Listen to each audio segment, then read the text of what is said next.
por aquí. Buenas noches nuevamente. Como siempre, algún tipo de error siempre cometemos. No habíamos subido el volumen, pero ahora sí me están escuchando. Dios les bendiga nuevamente y bienvenidos a este estudio bíblico que realizamos todos los martes a las 7:30. Que realiza la primera iglesia bautista de Cupey. Y que les habla el pastor Pedro González. Así que para nosotros es de gran alegría y de gran gozo que usted se conecte y comparta con nosotros estos estudios bíblicos que estamos realizando desde que comenzó este virus, ¿verdad?, en Puerto Rico y en el resto del mundo, y que comenzaron en Puerto Rico la cuarentena. Hemos estado compartiendo martes tras martes ininterrumpidamente, ¿verdad?, para que usted pueda disfrutar en la comodidad de su casa de estos estudios bíblicos. Así que le agradecemos que siempre se mantenga conectado, y a aquellos que se conectan por primera vez le damos las gracias por darnos la oportunidad de poder compartir con ustedes en esta hermosa noche. Queremos, antes de comenzar el estudio, queremos, como siempre, pedirles que si usted tiene algún tipo de petición, algún motivo de oración, siempre nos gusta que usted nos escriba en el mismo muro de aquí donde está viendo este estudio, si lo está viendo en vivo, claro está, porque posteriormente hay gente que lo ve en YouTube de forma diferida, pero si usted lo está viendo en esta hora en vivo a través de Facebook, aquí mismo en el muro, en donde mismo están los comentarios, usted puede escribir, ¿verdad?, su motivo de oración, su petición, que con mucho gusto al final del estudio vamos a estar haciendo una oración por cada uno de ustedes, por cada una de las peticiones que usted comparta con nosotros. Pero como siempre decimos, no lo deje para el final, ¿verdad? Porque después llegan todas de cantazo y a veces se nos queda alguna y nos gusta, ¿verdad?, tenerlas todas en la mano cuando vamos a proceder a hacer la oración por cada una de estas peticiones. Así que desde temprano aproveche y comparta y comparta, ¿verdad?, sus peticiones con nosotros para poder compartir ese clamor a nuestro buen Dios, para juntos pedirle a Dios en favor de aquello que usted está presentando en esta hora. También queremos pedirle, ¿verdad?, que si usted fuese tan amable, aproveche y comparta esta transmisión. Si nos está viendo en vivo a través de Facebook, compártala con alguna persona, con algún familiar, con algún amigo, con alguna persona que pueda hacerle bendición. Dele share, compártala con alguien para que pueda también disfrutar de esta experiencia de esta noche. Así que le pedimos eso, ¿verdad?, para que pueda compartir con algunas personas esta experiencia de estudio de martes tras martes. Así que esperamos que lo pueda compartir para que otras personas se sigan añadiendo a nosotros durante la noche. Así que antes de comenzar a repasar, ¿verdad?, porque hay que repasar un poco para saber por dónde vamos, vamos a tener una palabra de oración en esta hora, para que nuestro buen Dios obre en nosotros, nos permita recibir todo lo que Él ha separado para nosotros en esta noche, y que podamos escuchar claramente su voz a través del estudio de la palabra del Señor, de lo que ha acontecido en esa historia bíblica. Hay muchas cosas que podemos aprender y entender muchas veces en cuestión de nuestra fe. Así que vamos a orar. Acompáñenme en esta hora y oramos para comenzar este estudio. Padre nuestro que estás en los cielos, oh poderoso Dios, te alabamos, te glorificamos, te exaltamos y te damos gracias, Señor, en esta noche por esta nueva oportunidad de poder reunirnos aquí, Señor, a través de este medio para estudiar tu palabra. Oh Señor, te pedimos desde ahora que seas tú hablando a nuestra vida, a nuestro corazón, que seas tú, Señor, revelándonos, Señor, todo aquello que quieres revelarnos en nuestra vida en esta hora, y que, oh Padre amado, podamos entender un poco más de ti, de tu palabra. Ayúdanos, oh Señor, para que sea gloriosa esta noche en tu nombre, oh Señor amado, y que podamos, Señor amado, ser edificados a través del estudio de esta tu palabra. Nos ponemos en tus manos, Señor, al igual que cada hermano y cada hermana que a la distancia se conecta en esta hora. Estamos contigo, Señor, estamos en tus manos y sabemos, Señor, que tú nos dirigirás a lo largo de toda la noche. Te lo pedimos todo en el poderoso nombre de Jesús. Amén, amén y amén. Y como le estaba diciendo, vamos a repasar un poquito, ¿verdad? Antes de comenzar, hemos estado haciendo durante los últimos martes una serie de estudios bíblicos donde prácticamente hemos estado, no sé si usted se ha dado cuenta, y si no se da cuenta, en esta noche hemos estado prácticamente cubriendo todo lo que es el Antiguo Testamento. Comenzamos hablando, ¿verdad?, de la familia a través de la Biblia. Comenzamos hablando desde Adán, de la familia de Noé, hablamos también en cuanto a Taré y la descendencia a través de Abraham y los patriarcas, y todo ese desarrollo, ¿verdad?, que se convirtió posteriormente en los hijos de Jacob o los hijos de Israel, hasta el punto en que llegaron a Egipto. Y vimos todo ese estudio desde la perspectiva de una familia.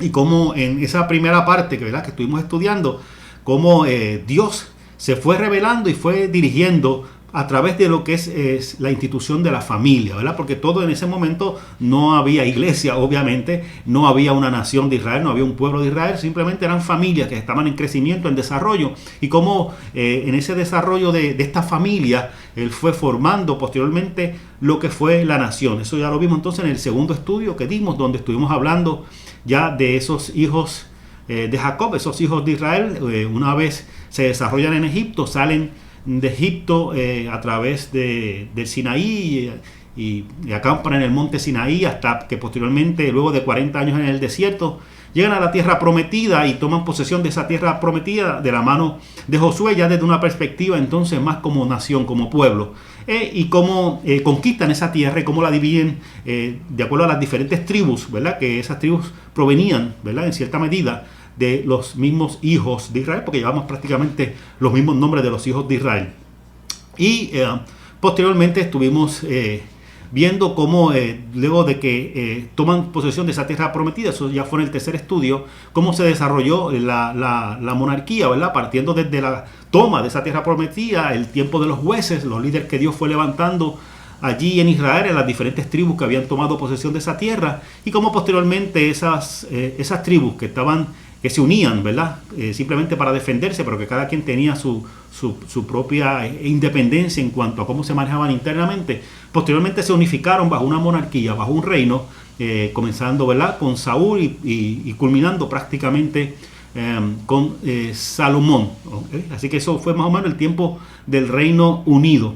Y hasta ahí prácticamente paramos cuando comenzaba la división del reino, ¿verdad? Que una vez entra al poder el hijo de Salomón, Roboam, toma poder por diferencias con las tribus del norte, se divide el reino y queda entonces constituido lo que es el reino del norte, llamado Israel, como si fuera la totalidad, ¿verdad? Por solamente se refiere al reino del norte, a las 10 tribus que están en el norte, y el reino del sur, que toma el nombre de Judá, en donde se encuentra Jerusalén, siendo el rey en el reino del sur Roboam, que es el hijo de Salomón, y convirtiendo en rey en el norte a Jeroboam, que fue el líder que trató de negociar con el hijo de Salomón, no pudo, y se divide prácticamente el reino. Y hasta ahí llegamos, ¿ok? Más o menos, si se dan cuenta de este pequeño y rápido resumen, usted se da cuenta que estuvimos cubriendo prácticamente desde Adán y Eva hasta el tiempo cuando el reino de Israel es dividido en el reino del norte, el reino del sur,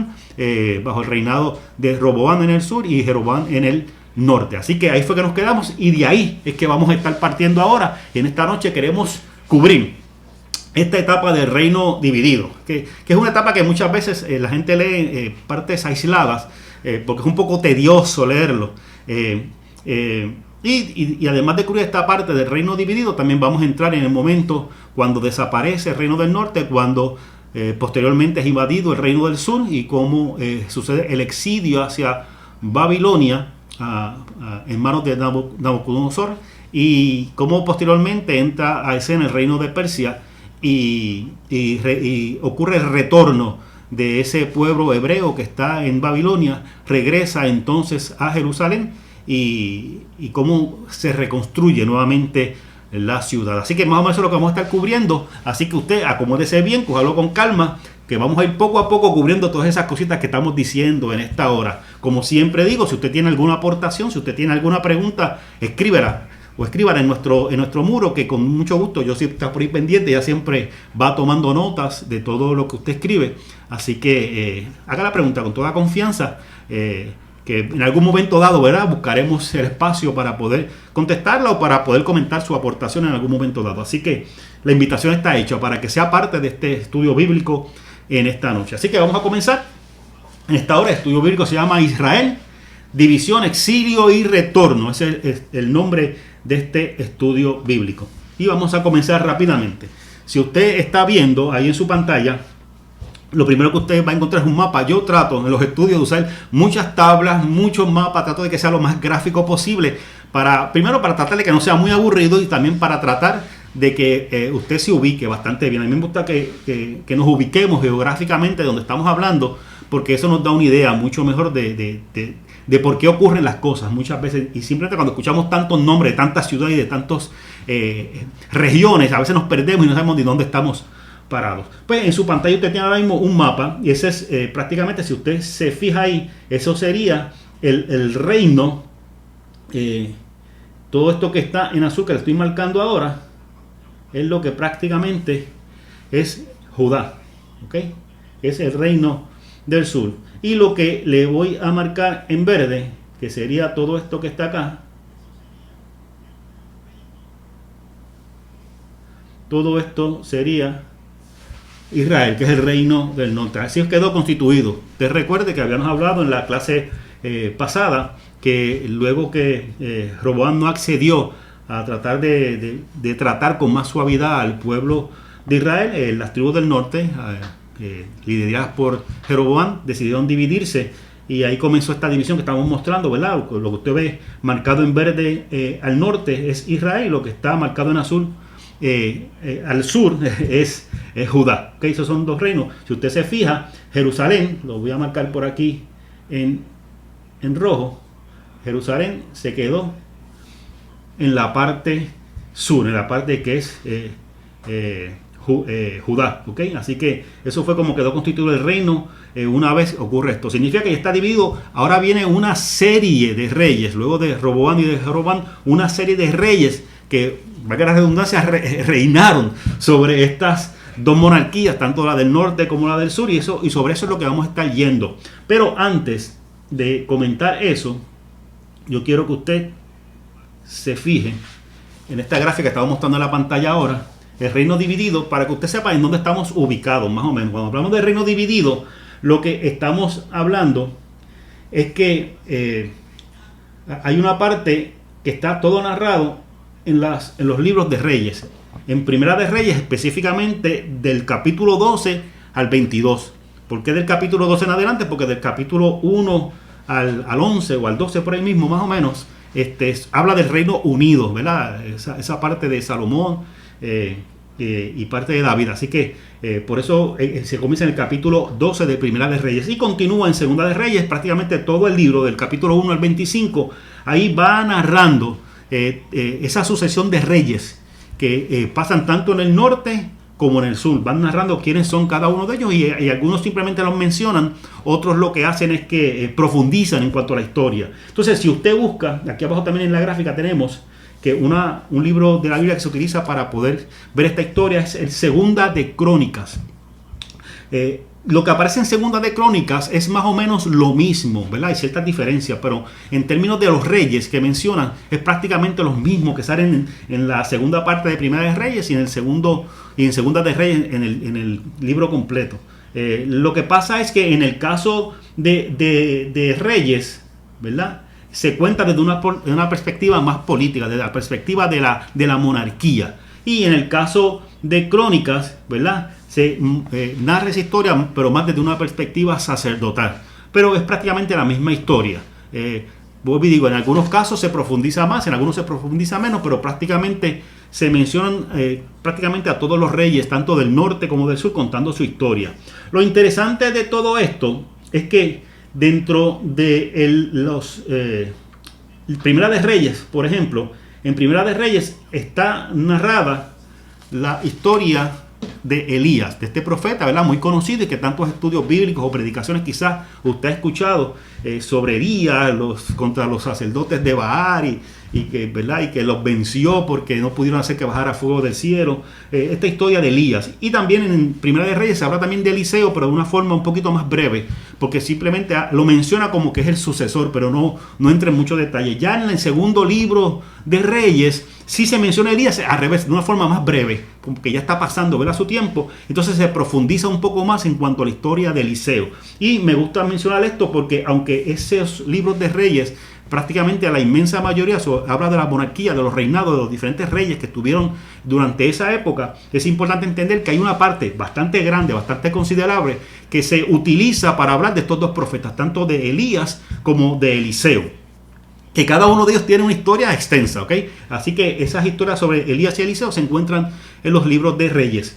En el caso de Crónicas no se menciona, en Segunda de Crónicas no se menciona estas historias de Elías y de Eliseo. Así que importante mencionar esto para seguir. Así que sabe que cuando estemos hablando del reino dividido y de todas estas monarquías, estamos hablando prácticamente de la segunda parte de Primera de Reyes, el libro completo de Segunda de Reyes y Segunda de Crónicas. Ahí estamos cubriendo prácticamente todo lo que habla en cuanto al reino dividido de Israel. Seguimos. Esa tablita que usted está viendo ahora, yo he tratado de hacerlo, volví y digo, lo más gráfico posible para que, ¿verdad? No aburrirlo mencionando nombre tras nombre, sino mencionar simplemente lo más importante. Porque si lo ponemos a mencionar nombre tras nombre, primero que el tiempo no nos da, y segundo, se nos va a ir el tiempo en explicar unos detalles y no cogemos el concepto. Recuerde que es muy importante cuando usted estudia la Biblia, primero entender el contexto, entenderlo todo. Y luego que usted entiende ese contexto de qué es lo que está pasando desde el macro, entonces usted va al micro, usted va siendo más específico en los detalles. Pero siempre es bueno que usted comience desde el macro para poder entender el contexto de ese micro que posteriormente usted va a estudiar. Así que eso es lo que estamos haciendo en esta noche. Cuando vemos esta tabla que usted tiene en su pantalla en esta hora, usted se va a dar cuenta que ya el reino, como dije, está dividido en esta parte que estoy marcando aquí. Ahí están todos los reyes, uno detrás de otro. Si usted se fija desde arriba, está Roboam, que fue el primer rey, ¿verdad? El hijo de Salomón. En esa columna están todos los reyes que reinaron en Judá, en el reino del sur. Y si usted se fija entonces en esta que le voy a marcar en verde, que está al lado de acá, toda esta, usted se va a dar cuenta de todos los reyes que reinaron en el reino del norte. Entiéndase Israel, ¿verdad? Que es el reino del norte. Una vez el reino es dividido, ¿verdad? Arriba se da cuenta que también está marcado Jeroboam, que fue el primer rey del norte cuando se dividieron, cuando se dio el reino completo se dividió. Así que hay una sucesión de reyes también debajo de él que tiene una complejidad un poco más difícil que lo del reino del sur. Vamos a explicar ya mismito por qué, pero para que entienda claro, ¿verdad? Esas dos columnas que hemos marcado en su pantalla, la que está marcada en rojo, tiene todos los reyes que fueron desde Roboam hasta Acaz. Acaz no fue el último rey del sur, porque estoy marcando en esta tabla solamente hasta el tiempo en que el reino del norte fue invadido y desapareció. ¿Ok? Más adelante vamos a hablar después de la invasión del reino del norte. Pero en ese periodo de tiempo en donde estuvieron los dos reinos de forma paralela, estos son los reyes que más o menos están en ese periodo de tiempo. Los que están en la parte marcada en roja, los del sur, los que están en la parte marcada en verde, todos los del norte. Si usted se fija, que por aquí, si usted se fija en esta parte que está acá, todos esos reyes que usted ve en el reino del sur, todos esos reyes son descendientes de David, todos, hijo del hijo del hijo del hijo del hijo. Fue una sola dinastía, que es la forma como se llama, ¿verdad? Cuando un reino se mantiene dentro de la misma familia, se llama una dinastía. Y en el caso del reino del sur, en el caso del reino de Judá, esa dinastía se mantuvo, ¿verdad? Esos reyes se mantuvieron siendo de la familia, descendencia de David. No hubo ninguna interrupción en ningún momento. En algunos casos sí se quitaba un rey por algún imperio que invadía, pero el que ponían a sustituir seguía siendo de la familia de David. Así que en ese sentido la dinastía se mantuvo, no se interrumpió en ningún momento durante todo ese periodo. Ahora, en el caso de acá, ¿verdad? Que es la columna que dice el Israel, que es la que dice el reino del norte. Si usted se fija, hay diferentes reyes ahí marcados, ¿verdad? Que corresponden, por ejemplo, si usted busca en el reino del sur, el tercer rey, que fue Asa, que fue del 911 al 870 antes de Cristo. En esa misma esa misma línea, usted va a ver que hay 1, 2, 3, 4, 5, 6 reyes. Está, marcarlo por aquí, está comenzando con Nadab. Después sigue por aquí los que están en azul, que son Baasa, Ela, Simri y Omri. Y posteriormente aquí en verde, que fue el rey Acab, que ese también es muy mencionado, ¿verdad?, en los estudios bíblicos en la iglesia. ¿Ok? ¿Por qué tienen colores diferentes? Lo que usted ve y usted se fija, y lo voy a marcar ahora para que usted lo vea claramente, estos que están en rojo son de la misma familia. O sea, que Nadab era hijo de Jeroboam, se mantuvo en la familia. Pero cuando llega el reinado de Nadab, que es el hijo de Jeroboam, hay una interrupción porque el próximo, que están marcados en azul, que son estos que están aquí, esos que están en azul, Baasa, que es el primero que está mencionado ahí, ese rey llamado Baasa asesinó a Nadab, al rey que estaba de esa dinastía. Por lo tanto, esos que están en azul son una dinastía diferente, ¿okay? Que son 1, 2, 3, 4 reyes que fueron de la misma familia. Posteriormente vuelve y cambia la dinastía con Acab y entran estos que están en verde, ¿okay? Esos son otra dinastía diferente de otra familia. Fíjense, hago esta aclaración para que usted vea la diferencia con el Reino del Sur, donde la dinastía se mantuvo. Esa línea de David se mantuvo. En el Reino del Norte, ya en estos primeros 4 reyes que ya ha tenido el sur, cuando vamos al Reino del Norte, han habido ya 3 familias diferentes ocupando el trono. 3 familias diferentes. Posteriormente también tenemos, ¿verdad?, esta otra dinastía que está acá, que está en violeta, que comienza con Jehú, ¿ok?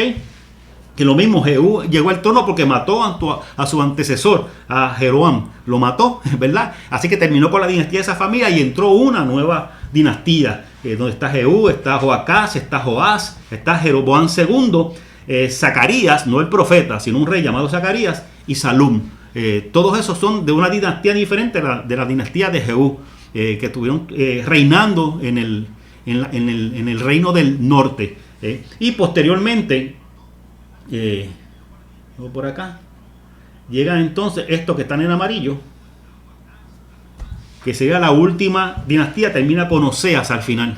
¿Okay? Así que si usted se fija en todos esos colores que yo estuve marcando, tenemos la dinastía de Jeroboam, que está en rojo, la dinastía de Baasa, que está en azul, la dinastía de Acab, que está en verde, la dinastía de Jehú, que está en violeta, y la dinastía de Manahem, que está en amarillo. 5 dinastías, mientras que en el sur solamente había una dinastía, ¿ok?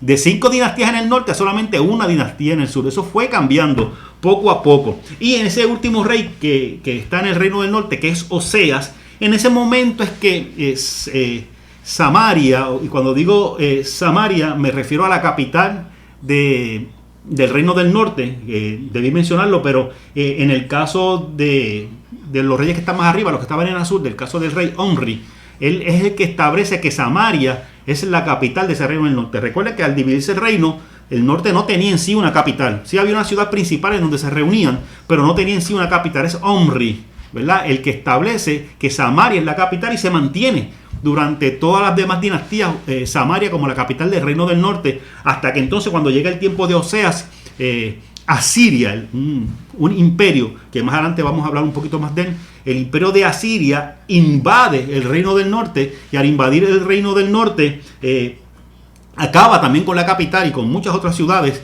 que la capital es Samaria, acaba con ella y ahí desaparece. Es interesante porque ese imperio Asiria, al conquistar al reino del norte, al igual que pasó posteriormente con el sur, hizo una gran deportación, se llevó mucha gente, la deportó hacia Asiria, especialmente a los que tenían, ¿verdad?, los reyes, los líderes de la corte, sacerdotes también. ¿Para qué? Para tratar de quitarle fuerza política y religiosa, y prácticamente esos deportados se los llevaron hacia Asiria.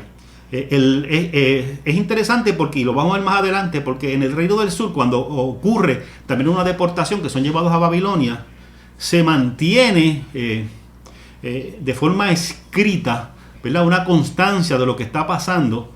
Se mantiene una unidad religiosa aunque están en el exilio, y todo eso permite que posteriormente puedan regresar nuevamente de Babilonia. Eso lo vamos a ver más adelante, solamente lo estoy mencionando para hacer referencia a lo que pasa en el caso del reino del norte con Asiria, que hacer un reino que prácticamente primero no tenía capital. Lo segundo, el templo, prácticamente el centro era en Jerusalén y estaba en el sur. De hecho, los reyes que están en el norte tratan de levantar sus propios templos a Jehová en el norte, para tratar de evitar que la gente peregrine hacia el sur para ir al templo. Pero fue un poco difícil, no era tan sencillo, ¿verdad? Porque una cosa es lo que políticamente se quiere hacer y una cosa es la creencia de la gente. Así que fue un poco difícil hacer eso. Lo importante, y por lo que explico todo esto, es que al no haber esa cohesión religiosa tan desarrollada como estaba en el sur, en el caso del norte, al ellos ser deportados, a ser invadidos por Asiria y ser llevados y deportados al exilio, eso hace prácticamente imposible, no tener esa cohesión religiosa, hace prácticamente imposible el mantener la unidad. Y por lo tanto el reino del norte jamás retorna, jamás, ¿verdad? Vuelve a establecerse como reino, aun cuando Asiria posteriormente desaparece como imperio, no tienen esa cohesión para volver a unirse nuevamente. Sigue existían todavía personas, y aún posteriormente, cuando el reino del sur regresa del exilio, si hay gente de Samaria, si hay gente del reino del norte que existen y que siguen, ¿verdad?, teniendo sus creencias, pero muchos de ellos se mezclaron con la cultura de los asirios. De hecho, fue parte de lo que le creó problemas con el sur, ¿verdad?, con la parte religiosa, y eso fue lo que hizo que poco a poco fuesen perdiendo en gran medida su cultura y fuesen desapareciendo, ¿verdad?, al integrarse a esa otra cultura. Así que lo importante es que una vez, que es lo que está mostrando al final de esa tabla, en la columna del reino del norte, cuando decae el rey Oseas, que es el último rey del reino del norte, porque Asiria invade todo lo que es el reino del norte y acaba con Samaria, prácticamente desaparece el reino del norte. Datos interesantes, y yo quiero que usted vaya a la tabla nuevamente que tenemos, porque estas columnas son muy importantes. Según yo le marqué aquí, ¿verdad?, todo esto que son los reyes del reino del norte, aquí al lado usted va a ver, también lo vamos a marcar en rojo, los profetas que estaban profetizando en el reino del sur, en el reino del sur, ¿verdad? Toda esa columna que está de reyes, dice Judá sur, todos esos son los reyes del reino del sur. Y en esa próxima columna que le marqué, que está Abdías, es un profeta que profetiza dentro del reino del sur. En el caso de Abdías, aunque profetiza dentro del reino del sur, realmente aquí él está profetizando a Edom, es a otra tierra, no está profetizando realmente a Israel o a Judá, es a Edom, pero es dentro del reino del sur. Ahí tenemos también al profeta Joel, ¿verdad?, que también es del reino del sur. Tenemos a Jonás, que aunque sí pertenece al reino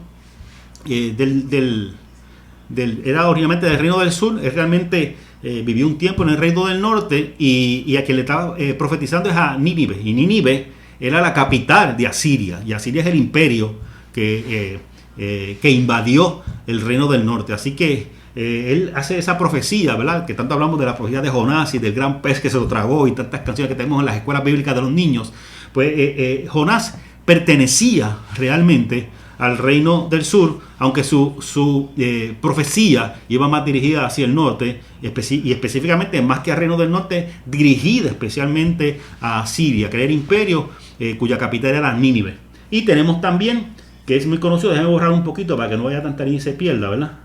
Tenemos también por aquí, dentro del reino, dentro del reino del sur, tenemos al profeta Isaías, que es uno de los profetas mayores, uno de los profetas más importantes que tenemos dentro del Antiguo Testamento. Y digo importante no porque los demás no sean importantes, sino porque es el de los libros proféticos más extensos, más largos que se han escrito. Ahí tenemos el libro de Isaías. Pues Isaías prácticamente, si usted se fija, fue prácticamente cuando ya estaba los últimos años del reino del norte, antes de desaparecer, es que comienza el ministerio del profeta Isaías, y después el ministerio del profeta Miqueas, ¿ok? Todo eso está relacionado con el reino del sur. Pero por otro lado, si usted se fija en la columna que está acá, tenemos a Elías y a Eliseo, que eso profetizaron en el reino del norte. Tenemos a Oseas, ¿verdad?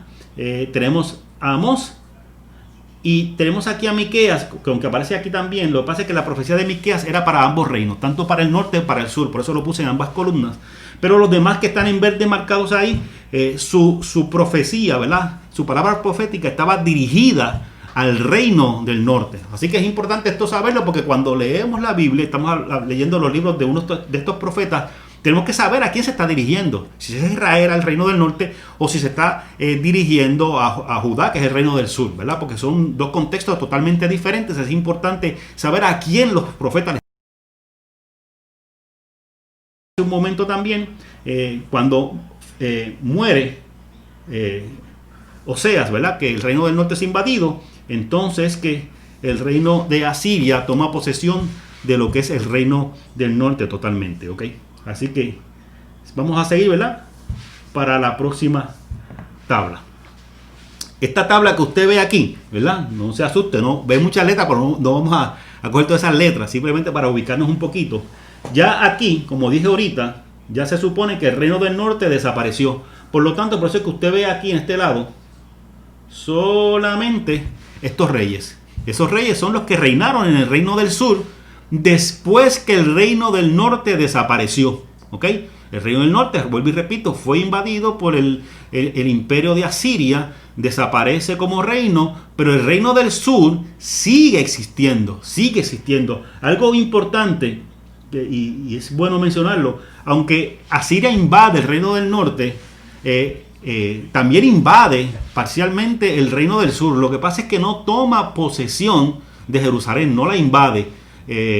Pero el reino del sur, aunque no fue sometido totalmente por Asiria, sí tuvo que comenzar a rendirle cuentas a Asiria, ¿okay? Para tratar de evitar ¿verdad? Que lo terminara de invadir. El reino de Judá tuvo que acceder y convirtieron prácticamente a este rey que está aquí, que es Ezequías. Lo marqué aquí con esta flecha roja. Ese rey Ezequías, que es el primer rey que aparece ahí en el reino del sur, una vez que el reino del norte ha desaparecido, ese rey prácticamente se convirtió en vasallo de Asiria, ¿okay? Se dejó ahí, no lo tocaron, pero tenía que pagar contribuciones, ¿verdad? Así que es interesante porque este rey Ezequías, en estos, tanto en crónicas como en los libros de reyes, cuando se habla de todos estos reyes que estamos mencionando, en muchos de ellos hacen el comentario, hizo lo malo, ¿verdad? Casi siempre lo hacen al principio, que van a describir la historia de un rey en específico. Dicen, hizo lo malo. En otras palabras, este rey fue rey, ¿verdad? O en Israel o en Judá, pero reinó apartado de Dios. Y por eso dice, hizo lo malo. Y sin embargo, tenemos otros reyes, que como el caso de Ezequías, que es el que estamos hablando en este momento, que dice la palabra del Señor, ¿verdad? Cuando leemos la historia de él, dice que hizo lo recto, hizo lo correcto. Y hay otros reyes que les pasa lo mismo, son los menos, pero hay unos más. Pero Ezequías es uno del que hizo lo recto. Una de las cosas que hizo fue restablecer el culto en el templo, ¿verdad? Que se había prácticamente eliminado porque se habían levantado un montón de altares a otros dioses. Así que eliminó los altares a Jehová que habían en otras ciudades. Claro, Ezequías lo hizo, ¿verdad? Porque quería hacer lo recto. Pero también había una razón política. Ezequías eliminó altares de dioses paganos, pero también eliminó altares de Jehová que habían en otras ciudades, de lo que quedaba del reino del norte y lo que había también en el reino del sur. ¿Por qué? Porque él usó la misma estrategia que utilizó David, y él quería centralizar toda la parte religiosa en Jerusalén, en el templo, todo, centralizarlo, y nadie podía ir a estar llevando holocausto o rendirle culto a Jehová en otros altares que hubiese fuera de Jerusalén. Era una forma de mantener, ¿verdad?, ese control para que todo el mundo mantuviese su mirada en Jerusalén y tratar de mantener el reino unido dentro, ¿verdad?, de las circunstancias que Asiria prácticamente los tenía acosados en todo momento. Así que en ese sentido Ezequías, aunque sí hizo lo bueno porque eliminó muchos altares, ¿verdad?, que eran a dioses paganos, también, ¿verdad?, usó esa estrategia desde la perspectiva política para eliminar altares también a Jehová, para tratar de que la gente se concentrara solamente en Jerusalén y mantener él toda la atención. Okay. Otra de las cosas que hizo este rey Ezequías es que celebró al fin una Pascua que prácticamente se había abandonado toda esa costumbre por los reyes anteriores, y la hizo unido con lo que quedaba del pueblo de Efraín y de Manasés. O sea, él trató también de buscar esa unidad. Claro, le convenía también políticamente para tratar de una forma u otra defenderse de ese imperio que estaba ahí en todo el tiempo al acecho, que era Asiria. Y también reorganizó el servicio de los sacerdotes y de los levitas en el templo. Él trató de hacer una especie de reforma para tratar de organizar nuevamente la religión allí en Jerusalén. Y por lo menos logró, ¿verdad?, con todas esas estrategias, logró que aunque Asiria estaba al acecho, aunque se metía en sus territorios, por lo menos no invadió Jerusalén. Se mantuvo ahí en línea por lo menos y no llegó hasta él por lo menos ese imperio. Luego de que Ezequías muere, tenemos el rey Manasés, ¿verdad? Que es interesante porque la Biblia dice, como dije ahorita, que sobre él comienza diciendo que hizo lo malo en todo momento. Este rey es bien interesante porque dice que este rey subió al poder cuando tenía 12 años, 12 años de edad, ¿verdad? Pero aunque subió al poder teniendo 12 años de edad, estuvo en el poder por 55 años, o sea que estuvo hasta los 67 años como rey de Judá, allí en Jerusalén en todo momento. Y también tenemos, posterior a él, tenemos otro rey que es Amón, que también dice la palabra del Señor que hizo lo malo. Mire, hizo lo malo en esta historia del reino dividido, usted lo va a ver en muchos reyes. Por algo, al final los reinos quedaron destruidos totalmente, ¿verdad? Porque en términos generales, aunque hubo excepciones, en términos generales la mayoría se olvidaba, ¿verdad?, de servirle a Jehová y de mantener su fidelidad hacia él. Este otro rey, Amón, subió al poder cuando tenía 22 años. Estaba un poquito más mayorcito, ¿verdad?, que el anterior, 22 años. Y estuvo solamente 2 años como rey. Solamente, o sea, hasta los 24 años fue que se mantuvo. Y después de este rey, este es muy importante y yo creo que usted ponga mucha atención, viene el rey Josías. Este rey tiene una gran importancia porque este rey logró darle una cohesión al reino nuevamente, logró restablecer un poco la unidad del reino que se había separado tanto, logró, y de hecho hizo hasta reformas religiosas, porque él reconocía que el pueblo le había dado la espalda a Jehová. Y es interesante porque este rey Josías, dice la palabra, ¿verdad?, que él comenzó a buscar al Dios de David su padre. Mira cómo lo citan. Comenzó a buscar al Dios de David su padre. Así que él iba por esa línea, ¿verdad?, de mantener su mirada en el Señor para ver si él de alguna forma podía darle otra vez lustre o brillo a esa monarquía que en Judá había desaparecido tanto. Y es interesante porque si nos pareció, ¿verdad?, asombroso que el rey Manasés había subido a los 12 años al poder, en el caso de Josías, él subió al poder a los 8 años. Usted imagínese, a los 8 años él comenzó a reinar, pero estuvo reinando por 31 años, o sea que empezó a los 8 y terminó a los 39 años reinando allí en Judá. Hizo muchas cosas, mire, reparó el templo que estaba en parte destruido, comenzó a hacer reformas religiosas, y dentro de esas reparaciones que hizo en el templo, dice en un momento dado la escritura, que encontró las leyes, o sea, el libro de la ley, que eran las leyes que se habían puesto desde Moisés.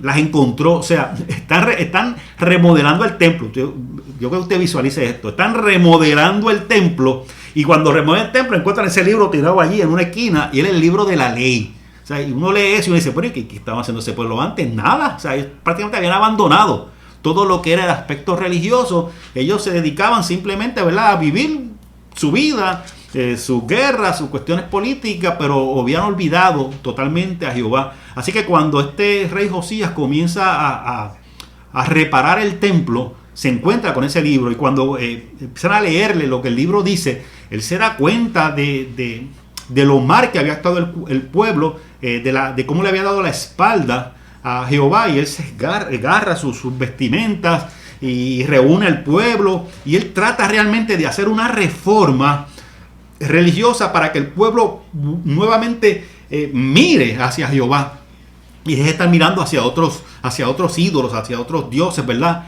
falsos. Así que él realmente trata de hacer una gran reforma y logra conseguir un buen respaldo del pueblo, ¿verdad?, que entiende lo que él está haciendo. Es interesante porque en ese tiempo, y en la gráfica aparece nuevamente, ahí está en rojo marcado Josías, pero si usted ve aquí al lado, que lo marco en verde, son los profetas que estuvieron durante ese tiempo de Josías. Está el profeta Sofonías, ¿verdad?, que está en su Biblia, lo puede buscar después con calma. El profeta Jeremías, que es otro profeta muy importante. Y cuando digo importante, al igual que Isaías, no porque fuera más importante que otros profetas, sino por lo extenso de sus libros, que no solamente el libro de Jeremías es bastante extenso, sino Lamentaciones, que también es parte de lo escrito por Jeremías.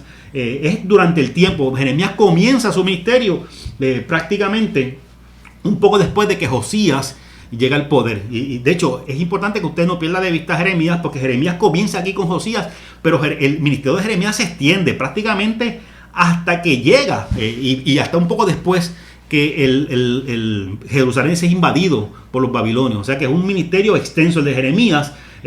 Y como dije, se realizaron muchas reformas durante esta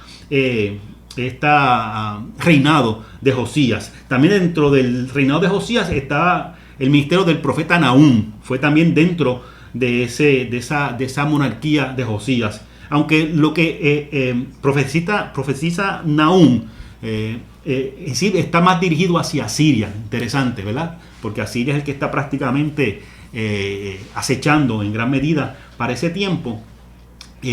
Así que la profecía que escribe Nahum son más dirigidas hacia Siria, realmente. ¿Okay? Entonces, lo interesante de todo esto es que Josías logra hacer toda esta reforma. Encuentran cuando está remodelando el templo el libro de la ley allí, que lo tenían tirado en el templo y nadie ni sabía que estaban allí. Logra reunificar al pueblo, logra muchas cosas, pero en un momento dado Josías sale a la guerra porque los egipcios van a batallar contra otra monarquía que había muy al norte, en una ciudad llamada Calquemis, y en esa lucha que salen los egipcios para luchar contra esa otra monarquía que estaba muy lejos de Egipto. Así, en la Biblia no especifica cuál era el conflicto, pero viene ahorita le voy a enseñar el mapa, pero para salir desde Egipto, para subir hasta Calquemis, que está mucho más allá arriba de Damasco, es un tramo súper largo. Así que algo fuerte estaba pasando que hace que los egipcios salgan contra esa ciudad. Y cuando eso sucede, Josías, que en ese momento es el rey, como estaba diciendo, en Jerusalén, sale a enfrentarse contra los egipcios. Escúchame bien, la batalla de los egipcios no era contra Israel, no era incluso contra Judá, no era contra Jerusalén, no era contra Josías. ¿Okay? Era contra otro reino que estaba muy al norte, que no tiene que ver nada con ellos, pero Josías sale a enfrentarlos. ¿Okay? Al punto de que el faraón de Egipto le dice a Josías, pero ¿por qué tú vienes en contra de nosotros? Si nosotros no vamos a pelear contigo. O sea, de hecho la palabra del Señor dice que hasta el Señor utilizó al mismo faraón para decirle a Josías que se retirara, que no los enfrentara, porque no era contra ellos la guerra. Pero Josías insistió y siguió en batalla, y en esa batalla Josías es herido con una flecha y es llevado gravemente herido hasta Jerusalén, y allí muere. Y dice la Biblia que el pueblo sufrió mucho, porque era como dijo, un rey que había logrado la cohesión del reino que se había perdido, logró restaurar ese aspecto religioso que también se había perdido, y se había logrado también dirigir al pueblo en dirección hacia Jehová. Así que el pueblo sufrió mucho cuando Josías murió. Un hombre que hizo tantas cosas, este rey hizo mucho, ¿verdad?, para tratar de levantar nuevamente, ¿verdad?, la adoración correcta hacia Dios, pero sin embargo perdió la visión en un momento dado, y simplemente se fue a una batalla a la cual Dios no le estaba llamando, y le costó la vida y falleció. Yo quisiera, antes de seguir con los otros reyes que están más adelante, permítame, después de Josías, yo voy a pasar a la próxima tabla un momentito, porque yo quiero que usted, voy a pararlo por aquí. Ok, ese mapa que usted ve ahí, voy a marcar por aquí. Recuerde que estamos hablando de Josías, que como le dije, Josías estaba, voy a marcar aquí en verde para que se vea mucho mejor, aquí en Jerusalén. Ok, esto acá es Egipto, lo que está acá abajo. Calquemis, que era la ciudad contra la que iban los egipcios, queda, mire, no sale ni el mapa. Allá arriba, donde yo puse esa flecha, para allá arriba es que está esa ciudad que él iba a atacar. ¿Okay? Así que ellos salieron desde Egipto para allá, para llegar a esa ciudad para atacarla. Miren, pasaron por el lado prácticamente, si usted se fija, aquí se lo marqué, por el lado de Jerusalén y no entraron, la guerra no era con ellos. La cosa es que cuando Josías sale a enfrentarlos a ellos, se encuentran, lo voy a marcar por aquí para que sea, voy a borrar lo demás para que usted no se me pierda. Ellos se encuentran en un valle que se llama el Valle de Megiddo, que es aquí. Ese es un valle que queda entre dos montañas muy imponentes que hay, ¿verdad? Una al norte y una al sur. En ese valle es que Josías alcanza a los egipcios y para atacarlos es donde se le dice, mira, no nada contra ti, pero él insiste en atacar y es ahí donde es herido. Mire dónde es ese valle, acá arriba, y mire dónde está Jerusalén, y mire dónde vienen los egipcios. O sea, no había necesidad de que Josías se metiese, porque ni siquiera, no era ni una batalla cerca, no de la ciudad, ni siquiera de Judá. Eso estaba ya prácticamente por allá, por el norte, por la zona de lo que antiguamente había sido el reino del norte. Y Josías se empeñó, así que ese empeño le costó la vida. Simplemente quería que en el mapa usted viese, ¿verdad? Para que usted tenga una idea de lo que estaba pasando. Vamos a seguir con la tabla que estábamos ahorita. Estábamos hablando de Josías, pero yo creo que ya es suficiente con lo que hemos dicho de Josías. Después de Josías vino Joacás, ¿verdad? Que fue el rey que vino después de Josías, una vez que Josías es muerto, ¿verdad? Por esta flecha. Pero Joacás, que era hijo de Josías, solamente estuvo 3 meses. Solamente. ¿Usted sabe por qué estuvo 3 meses? Recuerde que Josías pierde su vida cuando ataca al ejército de Faraón, allá en Megiddo, y al atacarlo, ¿verdad? Pierde la vida, le dan con la flecha y él regresa. Así que, aunque los egipcios no iban contra Josías y contra Jerusalén, cuando ven esto que ha sucedido, ¿verdad? Y ven que él ha muerto y que su hijo va a tomar el poder, y me imagino que los egipcios piensan, bueno, Josías fue el que nos atacó, pero le costó la vida, ¿verdad? Menos que el faraón lo que pensó, bueno, el hijo va a venir y lo más seguro lo que va a buscar es venganza porque matamos al papá. Así que los egipcios entonces entran a Jerusalén, toman Jerusalén y se llevan al hijo de Josías, a Joacás, se lo llevan hacia Egipto. Y entonces nombran a Joaquín, que es este otro que está en la parte de abajo, a Joaquín con M, hay otro Joaquín, pero este es Joaquín con M. Nombran a Joaquín, que es hermano de Joacás también, pero parece que él como que era más diplomático, así que los egipcios lo dejaron a él. Sigue siendo de la misma familia, pero lo dejaron a él y a su hermano se lo llevaron a Egipto. ¿Okay? Este Joaquín, obviamente los egipcios en ese momento invaden Jerusalén, al invadir Jerusalén y dejan a este rey que es de los mismos judíos, pero prácticamente lo que significa es que los egipcios son los que están manteniendo el control en ese momento en Jerusalén, porque imagínense, sacaron al rey, pusieron a otro, mantienen el control. Así que Joaquín con M, puesto por los egipcios, comienza a reinar.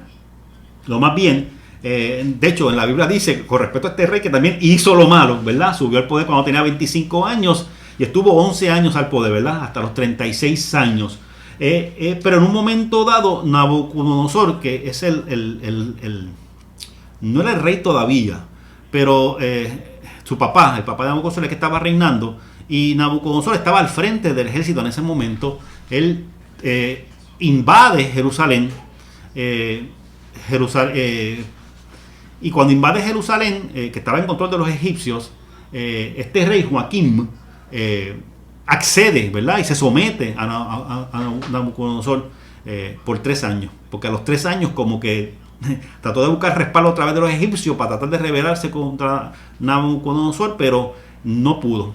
Y Nabucodonosor regresa e invade nuevamente y quita a Joaquín, prácticamente se lo lleva encadenado a Babilonia, a rey Joaquín, y en ese momento sucede la primera deportación, el primer grupo que es llevado cautivo desde Jerusalén hacia Babilonia. Y yo quiero que usted aquí haga un alto para que entienda bien esto. A veces cuando hablamos del exilio, pensamos que es que Babilonia llegó a Jerusalén, lo invadió y se llevó a todo el mundo para el exilio, ¿verdad? Y nada, y todo el mundo allá en Babilonia, en el exilio, hasta que llegó el momento del retorno. Y no fue así.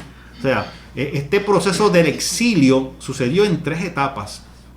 Esto que estamos contando es la primera etapa. Es el primer grupo que es llevado al exilio en Babilonia desde Jerusalén. En este primer grupo es que sale Daniel, ¿verdad? Y sus compañeros y otras personas más. Pero dentro de ese grupo de personas que son llevados al exilio es que es llevado Daniel. ¿Okay? Daniel era un joven, al igual que su compañero, de la corte. O sea, significa que él estaba ligado estrechamente al aspecto de la corte, que es el aspecto político.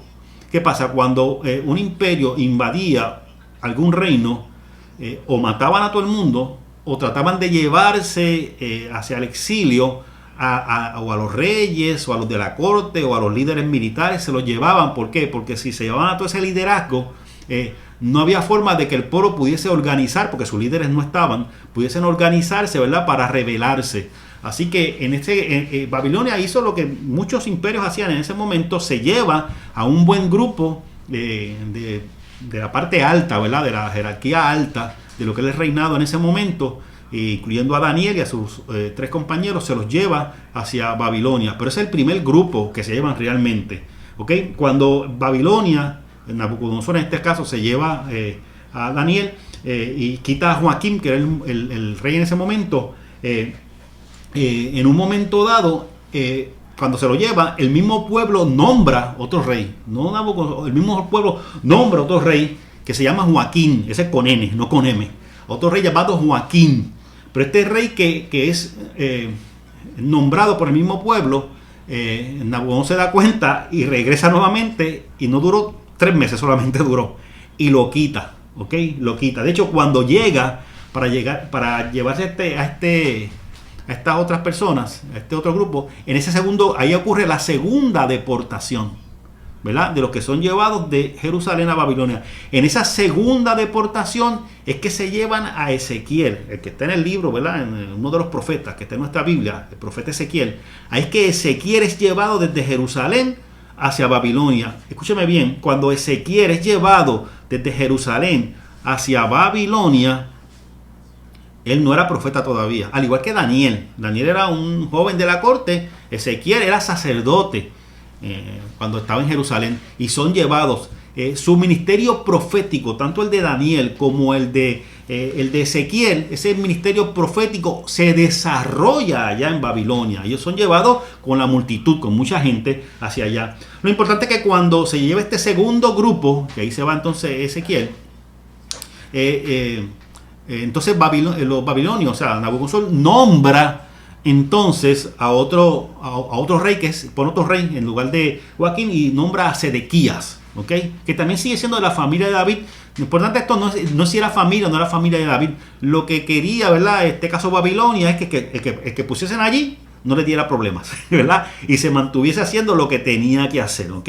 Así que nombra a Sedequías, y cuando nombra a Sedequías, posteriormente Sedequías, ¿verdad?, que la Biblia dice que también hizo lo malo, como tantos otros que dice también, que al principio, ¿verdad?, Sedequías tuvo el problema de que también con el tiempo se rebeló contra Nabucodonosor, contra Babilonia. Y Jeremías, una cosa muy importante, es Dios le revela al profeta Jeremías, que comenzó desde Josías, desde allá arriba, así que mientras todo el tiempo que ha durado Jeremías, el Señor le habla y le profetiza al rey, y le dice que tiene que rendirse ante Babilonia, porque Jerusalén, ¿verdad?, los hebreos han hecho tanto lo malo delante de Dios, que Dios los va a entregar en las manos de Babilonia. Pero Sedequías, que fue puesto por los mismos babilónicos, pero que después no se rebeló, no le hizo caso a Jeremías, insistió, hasta que a fin de cuentas lo que Jeremías profetiza sucede, y Babilonia, ¿verdad?, invade Jerusalén, acaban prácticamente con todo. Sedequías sale huyendo de la ciudad y lo alcanzan, y allá donde lo alcanzan, fuera de la ciudad, bastante lejos ya por Jericó, por allá que lo alcanzan, él lo amarran, le matan a los hijos delante de él y se lo llevan preso allá a Babilonia. Jerusalén en ese momento, en esa tercera invasión que sufre, ¿verdad?, es que es totalmente destruida. Son desbaratados los muros, el templo es destruido, aquello es un desastre. Pero yo creo que usted tenga claro que tanto en la primera deportación cuando fue invadido en un momento dado Jerusalén, y que se llevaron el primer grupo, que se llevaron el grupo donde estaba Daniel. En la segunda deportación, que también vuelven y atacan nuevamente Jerusalén, y se va otro grupo, que es el grupo donde estaba Ezequiel. Y en esta última entrada que hace Babilonia allá a Jerusalén, y es donde destruyen prácticamente la ciudad, lo que se llevan son a los líderes. A los reyes los matan, se llevan gente de la corte. De hecho, Daniel es un ejemplo, Ezequiel es otro ejemplo, que era sacerdote. Se los llevan a la gente, tanto política como religiosamente hablando, gente de alto nivel se los llevan.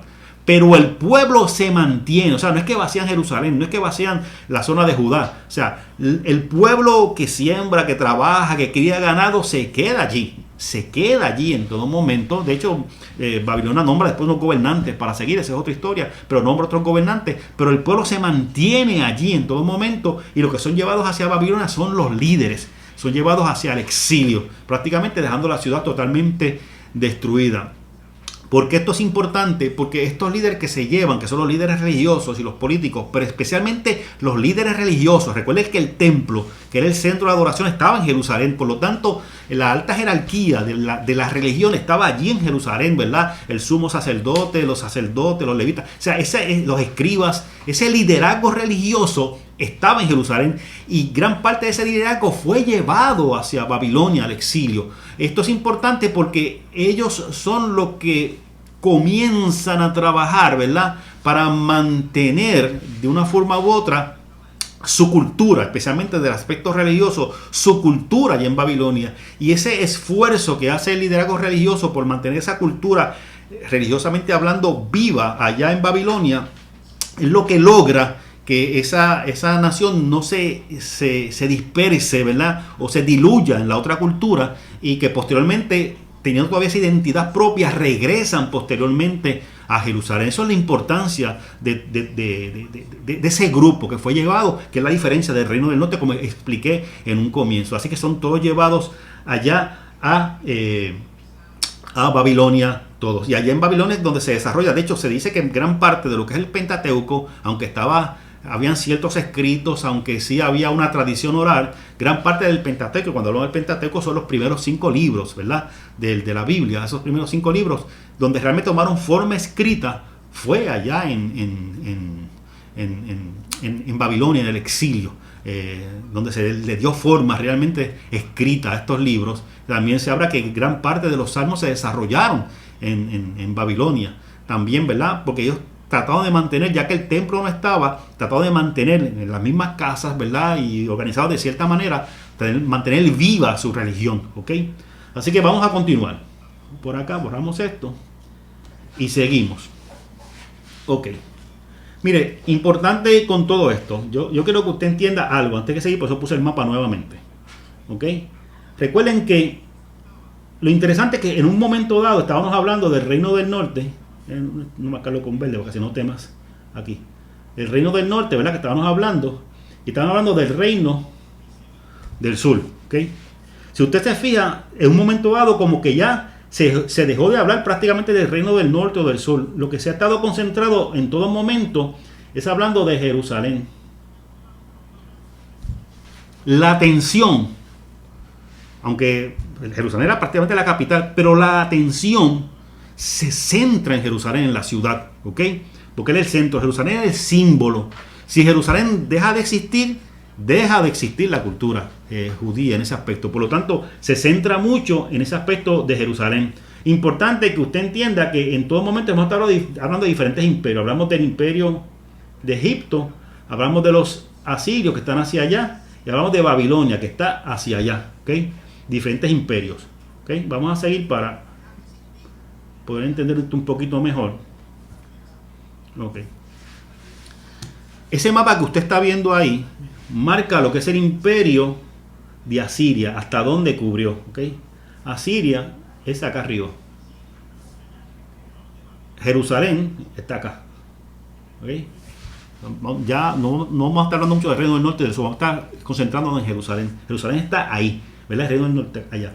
La otra potencia que había en ese momento es Egipto, que está acá. Y la otra potencia es Babilonia. ¿Ok? El problema que tiene Jerusalén y esta zona que está aquí es que, si usted recuerda, en un momento de eso, lo vamos a marcar en verde, habíamos dicho que todo esto aquí, en otros estudios, todo esto que está aquí en verde, es desierto.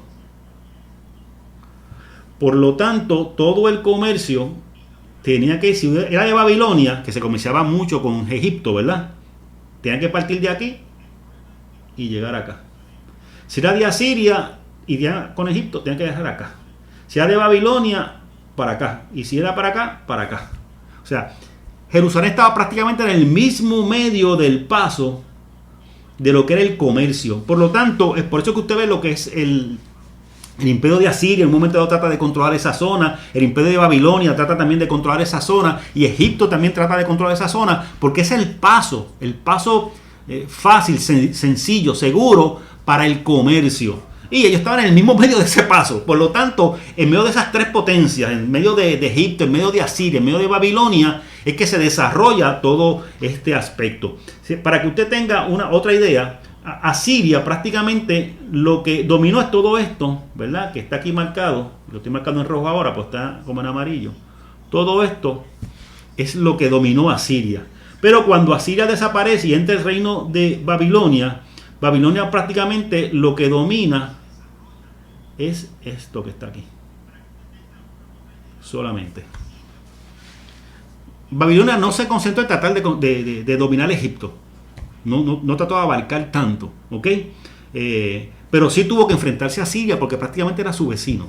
Mire, entre Asiria y entre Babilonia, si usted busca la historia de estos dos reinos, esto fue una historia larga. Babilonia dominaba a Asiria en un momento dado, Asiria después dominaba a Babilonia, y fue una lucha constante. De hecho, por acá, lo vamos a marcar en verde, hay otro reino que es Media, que habla de los medos.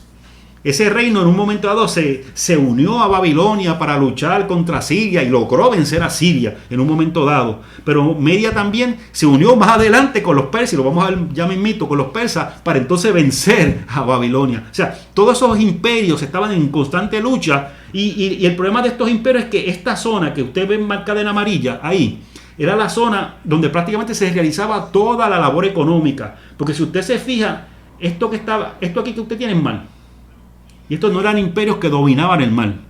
Esto que usted ve por aquí es una cadena de montañas gigantescas. Para aquí es otra cadena de montañas gigantescas. Y para acá, después un poco más allá de Persia, hay otra cadena de montañas gigantescas. Significa, y esto que está acá, es desierto. Por lo tanto, la única zona donde ellos podían manejarse comercialmente hablando es esta zona que está aquí. Estaban encerrados, entre el mar y montaña, estaban encerrados en ese lugar. Porque no había ni los sistemas de tren y de carretera que tenemos ahora, no tienen el sistema de barco que posteriormente se desarrolló. Así que ellos se concentraban en esa zona. Por lo tanto, esa era la pelea, la lucha. Y en el medio de todo eso estaba Jerusalén y el reino. Así que imagínense qué lucha y qué guerra. Vamos a continuar.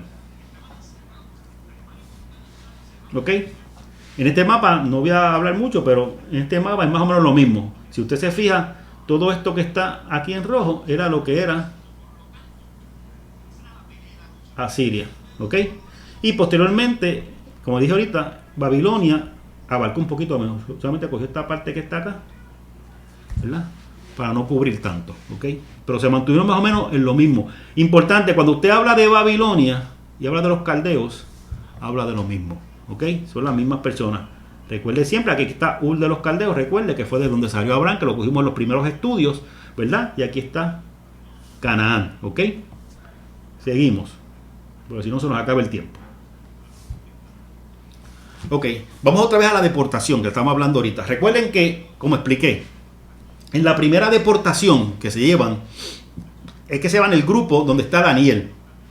En la segunda deportación que se llevan de Jerusalén, los babilónicos, es cuando se van el grupo que estaba Ezequiel, ¿verdad? Que era sacerdote y posteriormente se convierte en el profeta Ezequiel. En ese mismo grupo que se llevaron a Joaquín, el rey también. Junto con eso lo llevaron hacia allá. Y voy a marcarlo aquí porque es importante. Se llevaron a Ezequiel, pero se llevaron al rey Joaquín. Es importante porque ese rey Joaquín se lo llevaron para Babilonia y estuvo preso por 37 años. Posteriormente, entiendo que ya es para ya no los babilónicos, era para cuando estaba el imperio persa, lo liberaron. No volvió a Jerusalén, pero le permitían estar en el palacio y comía allí ¿verdad? Con el rey, ¿verdad? Se le dio ciertos privilegios, pero no se le permitió regresar a Jerusalén. Pero ese rey por lo menos sobrevivió, ¿verdad? No murió en la cárcel, por lo menos sobrevivió. Y la tercera deportación, ¿verdad? Que cuando entonces se destruye el templo y las murallas y prácticamente desaparece todo eso. ¿Okay? Eso es para que usted tenga una idea un resumen de lo que dijimos ahorita. Continuamos. Así que cae Babilonia, que era el que estaba dominando, el que invade Jerusalén, se lleva al exilio a gran parte del liderazgo hacia Babilonia, pero este imperio de Babilonia de un momento dado desaparece. ¿Por qué? Porque entra a la escena un nuevo imperio, el imperio persa, ¿verdad? Y este imperio persa derrota al imperio de Babilonia y se queda no solamente con toda la zona que dominaba Babilonia, cogió a una zona aún mucho más grande que lo que dominaba Babilonia. Vamos a ir más adelante. ¿Okay? Dentro de este nuevo imperio, el imperio persa, este rey, el primer rey, ¿verdad?, que se menciona es el rey Ciro. Él logra, ¿verdad?, y permite que comiencen a regresar los judíos nuevamente a Jerusalén. Mire cuál es la filosofía, y se parece un poco a la filosofía que también vamos a ver más adelante de Alejandro el Grande. Se parece a la filosofía de este rey Ciro de Persia. Es una filosofía lo más interesante. Él decía, cuando él invadía o tomaba control, ¿verdad?, como imperio de muchos otros reinos o monarquías, él no les imponía su religión. Él permitía que cada reino siguiese la religión que tenía y siguiese con los dioses que tenía. Él le permitía esa libertad religiosa siempre y cuando, ¿verdad?, fuesen fieles, ¿verdad?, al rey, ¿verdad?, que en este caso era él. ¿Okay? ¿Por qué? Porque su filosofía era que mientras no toquemos el aspecto religioso de los pueblos van a estar tranquilos. ¿Okay? Los pueblos nos pueden quizás perdonar que le quitemos al rey, los pueblos nos pueden perdonar quizás que le quitemos su sistema de gobierno, pero los pueblos casi nunca nos van a perdonar que le quitemos su sistema religioso o sus creencias, ¿verdad?, en donde está su fe. Así que bajo esta filosofía, él le dio esa libertad no solamente a los judíos, sino prácticamente a todos los reinos que él estaba tomando control y posesión. Y en el caso de los judíos, que ya Jerusalén había sido destruida, como explicamos anteriormente, les dio la oportunidad de que regresaran nuevamente a Jerusalén. ¿Ok? El primer retorno que él permite, y son diferentes reyes, no voy a dar mucho porque el tiempo se nos acaba, son diferentes reyes, no fue bajo un solo rey, ¿verdad?, que se permitió todo esto, pero bajo este nuevo imperio que es Persia, se permitió el retorno de un grupo a Jerusalén para reconstruir el templo, y fue el grupo de Zorobabel. Esta historia de Zorobabel usted la puede ver en el libro de Esdras y también en algunas partes en el libro de Nehemías, que es el primer grupo que regresa para reconstruir el templo. Fue una lucha inmensa para él poder reconstruir, ¿verdad?, este templo, pero el rey, ¿verdad?, de Persia le dio esa oportunidad de que regresara. ¿Okay? Durante ese tiempo, cuando Zorobabel regresa, junto con él regresaron varios profetas que estaban en lo que era Babilonia, pero que ahora era Persia. Regresa, por ejemplo, el profeta Ageo y el profeta Zacarías. Ellos regresan en ese grupo que fue con Zorobabel. Ellos comienzan su labor profética en Jerusalén, pero son gente que viene del exilio. En el caso de Ageo, su experiencia profética, usted si lee el libro de Ageo se va a dar cuenta que la queja en forma resumida que tenía Ageo, ¿verdad?, o no Ageo, sino el Señor, que era el que le daba la palabra para que él profetizara, era que el pueblo había comenzado a reconstruir el templo, pero que como que después lo cogió muy suave y estaban todos remodelando sus casas y arreglando las cosas de ellos y se olvidaron del templo. Entonces Dios a través de este profeta le habla y dice, pero ¿cómo es posible que ustedes estén cómodos en su casa y la casa del Señor no le están dedicando tiempo para reedificarla, para levantarla nuevamente? ¿Ok? Y el pueblo responde. Entonces está también el caso del profeta Zacarías, que también regresó con Zorobabel. Este profeta también profetiza para darle ánimo al pueblo para que siga la construcción de este templo. Esos son durante los primeros 8 capítulos, porque después del capítulo 9 en adelante, ya es como 10 años después de que ya el templo está construido, y lo que habla es de darle ánimo, ¿verdad?, para que el pueblo se mantenga fiel. ¿Ok? Y es interesante porque el segundo retorno, y aquí, de acuerdo al libro que usted estudie, ¿verdad?, y hay discrepancia a veces con las fechas en cuanto a si el que vino primero en el retorno fue Nehemías o fue Esdras. Bueno, normalmente como vemos a Esdras primeramente en orden en la Biblia, pensamos que fue el primero, pero muchos estudiosos cuando han estudiado las fechas y los acontecimientos, recuerden que no solamente se estudia de ese aspecto lo que está en la Biblia, hay que ver, ¿verdad?, tanto en la comunidad de Persia, de Babilonia, en sus escritos antiguos que se encuentran, hay documentos históricos que hablan sobre estos acontecimientos históricos y usted puede sacar las fechas, y a veces hay discrepancias de cuál vino primero, pero no importa, ya sea que usted piense que fue Esdras o Nehemías, más o menos fueron por el mismo tiempo, pero vamos a asumir que fue Nehemías el que vino después de Zorobabel. Entre el retorno de Zorobabel y el retorno de Nehemías, en ese lapso de tiempo es que se registra la historia de Esther, ¿verdad? Esta mujer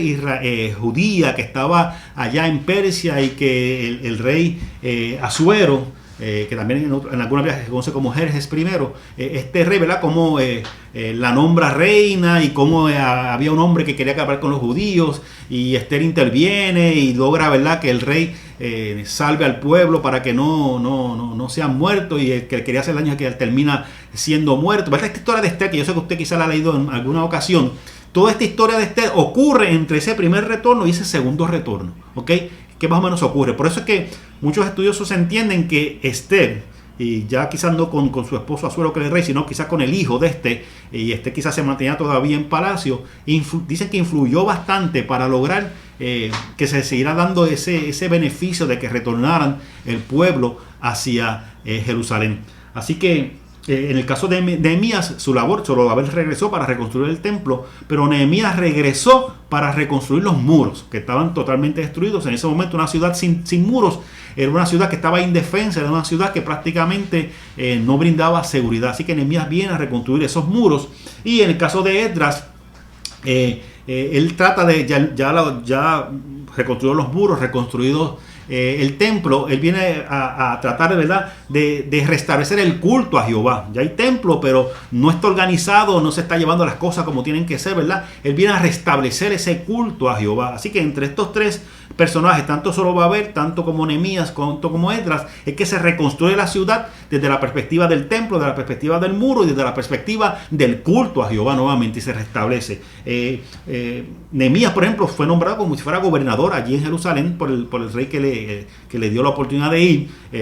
Eran gobernadores, pero realmente no eran reyes, porque se daba un poco de libertad, pero no era para tanto, ¿verdad?, como para que restablecieran el reino nuevamente. Y seguimos.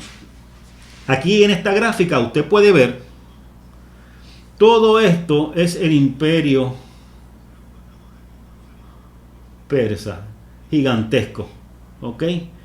En verde le vamos a mostrar lo que era Jerusalén. Mire este puntito aquí, el que no se ve mucho ahí, este azul mejor. Ahí era Jerusalén. Y si usted se fija, el centro de Persia, acá donde estaban todos en el exilio, era por acá, por ahí mismo estaba Babilonia. Aquí lo que era antiguamente Asiria, que fue destruido, aquí era Egipto, ¿lo ves? Siempre en el medio. En el caso de los persas, llegaron prácticamente hasta Grecia y hasta Asia Menor. Asia Menor es donde después Pablo va a predicar la palabra. O sea que fue un reino que se expandió. De hecho, por poco si lo dejan, llega a la India. Mira la India aquí. O sea, fue un reino enorme el de los persas, enorme, prácticamente. Y dominaron toda esa zona, ¿ok? Seguimos. Pero cae Persia. Y aquí ya estamos terminando, pero yo quiero darle esto, aunque sea estos últimos minutos, porque no quiero dejarlo a mitad.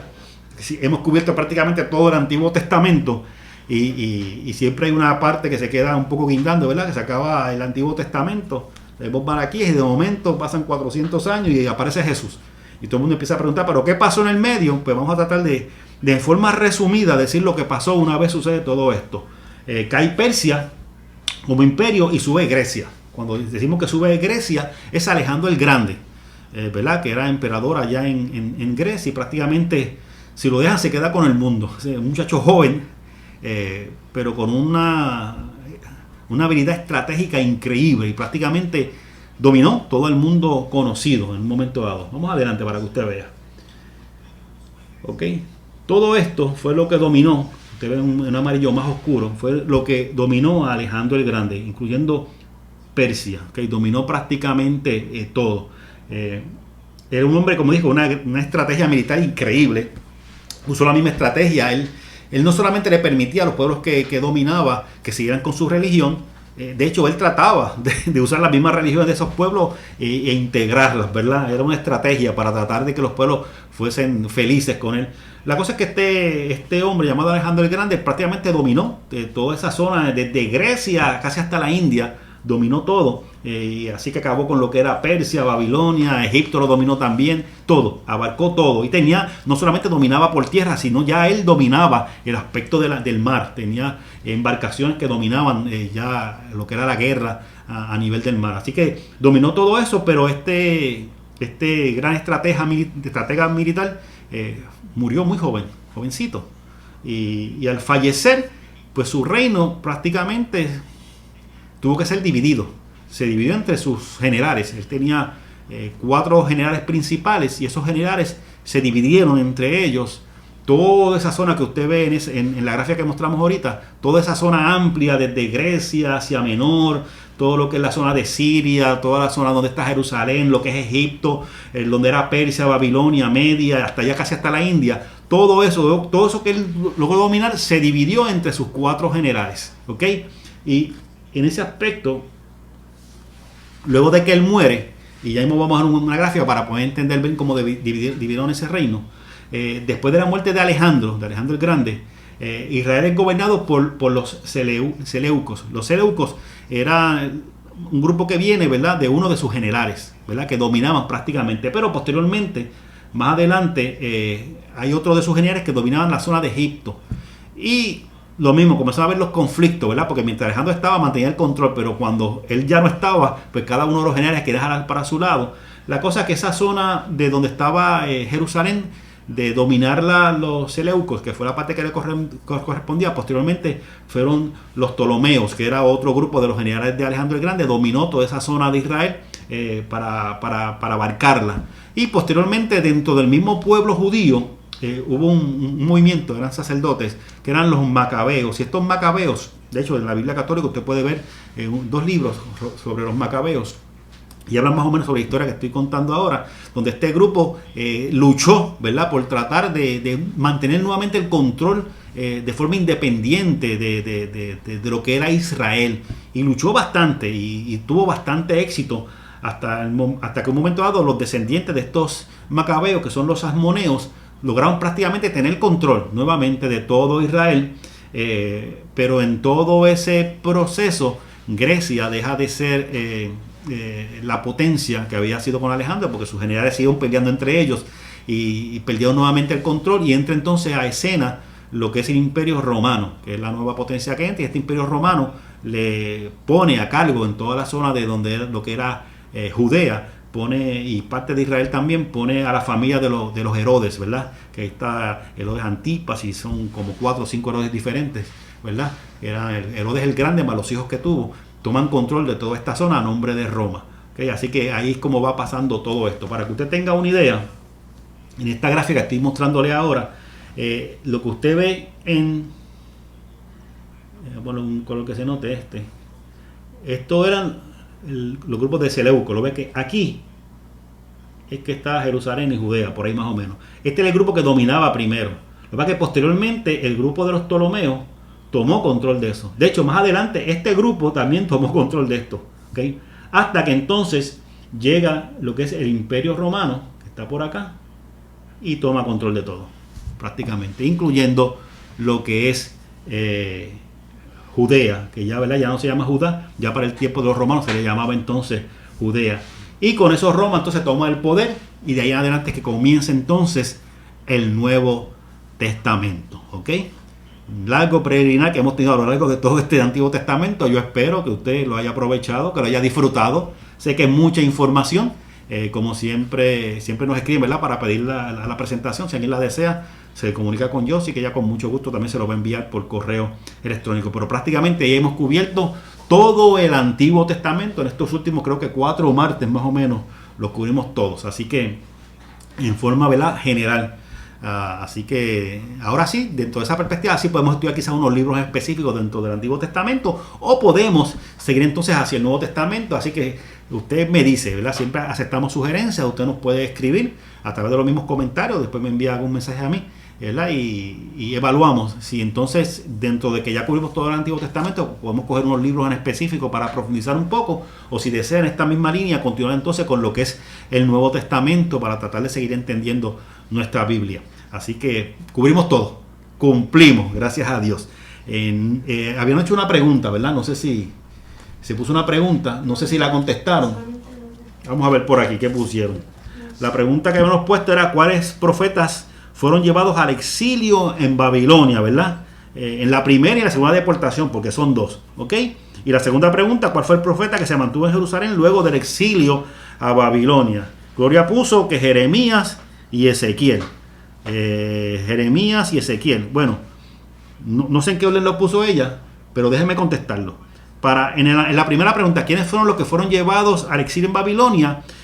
Fue Daniel y Ezequiel. Ellos fueron llevados al exilio en Babilonia, Daniel y Ezequiel.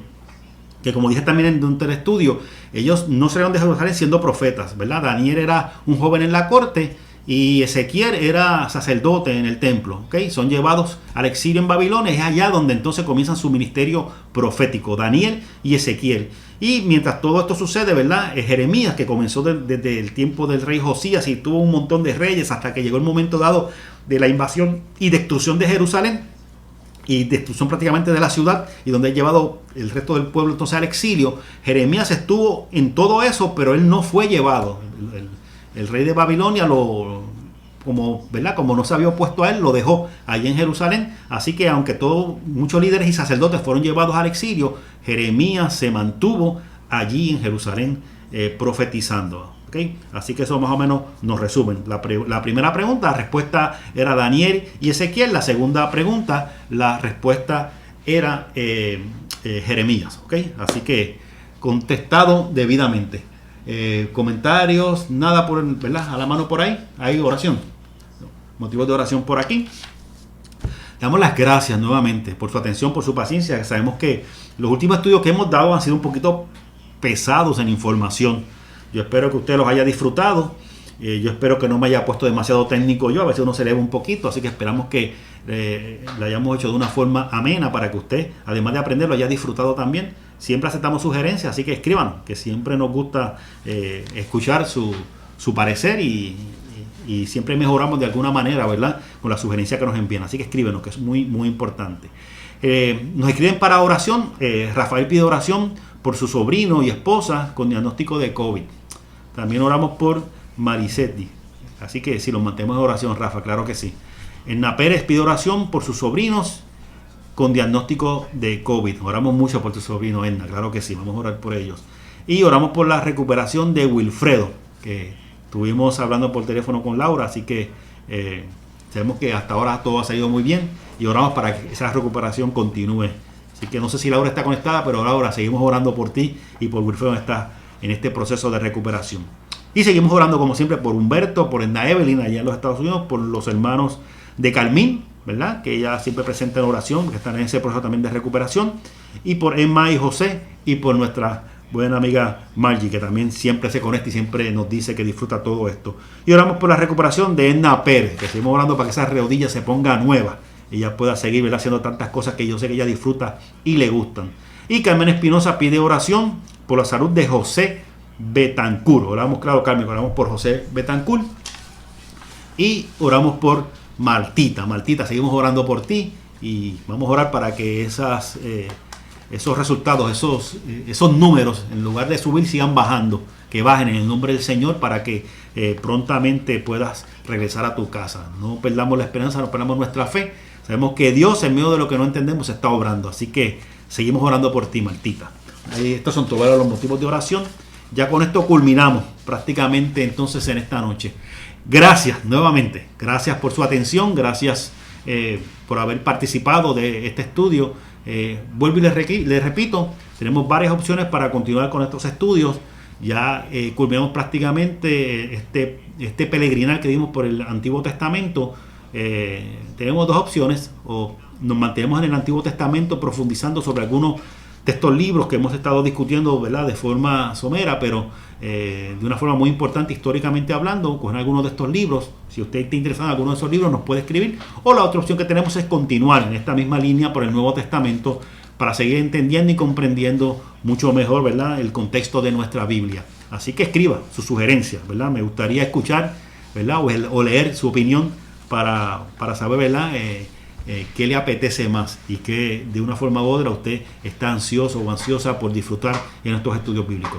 Nuevamente, gracias. Vamos a orar en esta hora, primeramente, ¿verdad?, por todas estas peticiones que hemos recibido, pero también orar para darle gracias a Dios que nos ha permitido disfrutar en esta noche de la compañía suya a través de esta transmisión. Así que, si usted es tan amable en esta hora e inclina su rostro y me acompaña en esta oración, yo estaré sumamente agradecido de usted.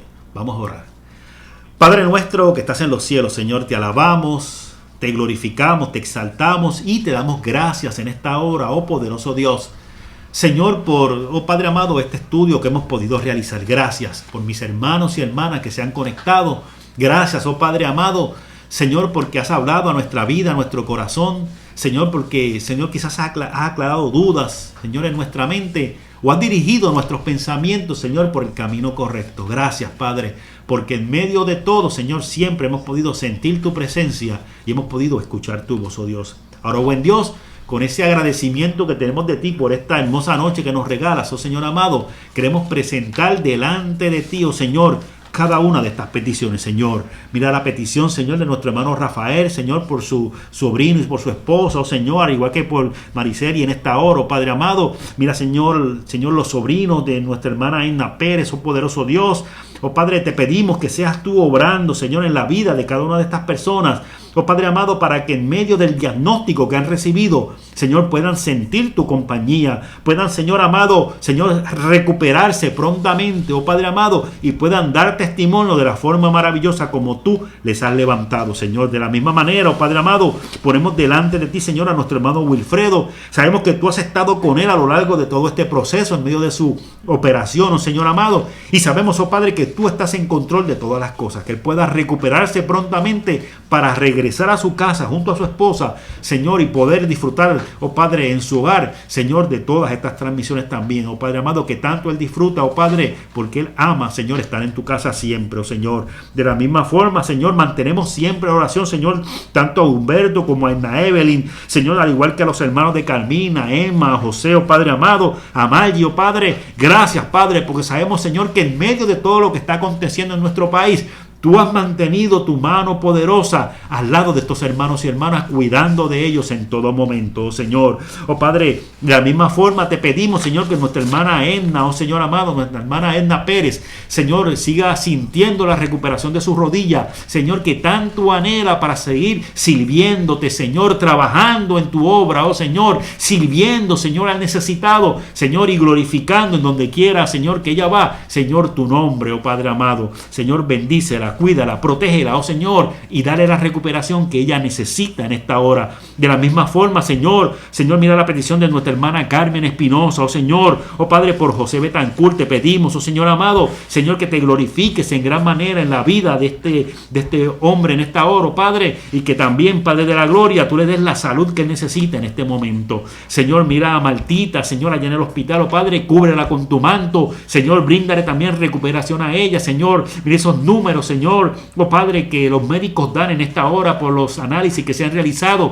Te pedimos, Señor, que pongas tu mano para que esos números bajen, oh poderoso Dios, para que lleguen a ese número, Señor, estable, oh Señor amado, en donde cada médico tenga que decir que el Dios poderoso puso su mano y realizó un milagro, oh Señor de la gloria. Gracias por Martita, porque sabemos que ella te ama y porque sabemos, Señor amado, que ella, oh Señor, tiene temor de ti siempre, oh Señor. Bendice también a sus padres, oh Padre de la gloria, y bríndale la paz necesaria, Señor, para poder esperar en ti en medio de todo este proceso, Señor. Gracias, Padre, por todo lo que has hecho en esta noche. Ahora, buen Dios, te pedimos que nos permitas ir y descansar para renovar nuestras fuerzas para ese hermoso día que sabemos y afirmamos tú nos vas a regalar mañana. Pongo tu pueblo en tus manos, que sea sobre cada uno de ellos y ellas la bendición del Padre, la del Hijo y la del Espíritu Santo. Y el pueblo de Dios dice a lo largo de todo el mundo: amén, amén y amén. Dios me los bendiga. Gracias nuevamente. Me pasaron por aquí una pregunta. Espérate un momentito, me acaban de pasar un papel. Pregunta de Hilda: ¿qué libros no se incluyeron en la Biblia en el periodo de los 400 años. ¿Qué libros no se incluyeron en la Biblia en el periodo de los 400 años? Durante ese tiempo de los 400 años, se supone que los únicos libros, y lo usan nuestros hermanos católicos, son los libros de los Macabeos. Primera y segunda de Macabeos cubren ese periodo. La Iglesia Católica los utiliza, la Iglesia Protestante no los utiliza por diferentes razones. No es que tenga nada malo el libro escrito, ¿verdad? Pero son los libros que sí abarcan parte, no todos los 400, pero parte de esos 400 años, porque es el tiempo cuando los Macabeos se levantan para tratar, ¿verdad?, de lograr su independencia como nación en un momento dado, ¿verdad?, que es el reino, ¿verdad?, de Israel. Así que ese libro de los Macabeos, en ese tiempo de silencio, fueron escritos. Pero dentro de la Biblia protestante se supone que no hay ningún libro. Dentro de la Biblia protestante no hay ningún escrito que se identifique. Es importante entender que aunque ese periodo se llama el periodo de silencio, es muy correcta la afirmación que hace Hilda, ese es el término que se utiliza muchas veces, un periodo de silencio, significa que no hay libros, ¿verdad? Desde la perspectiva protestante no hay libros, pero no significa que Dios ha estado callado. Dios nunca guarda silencio.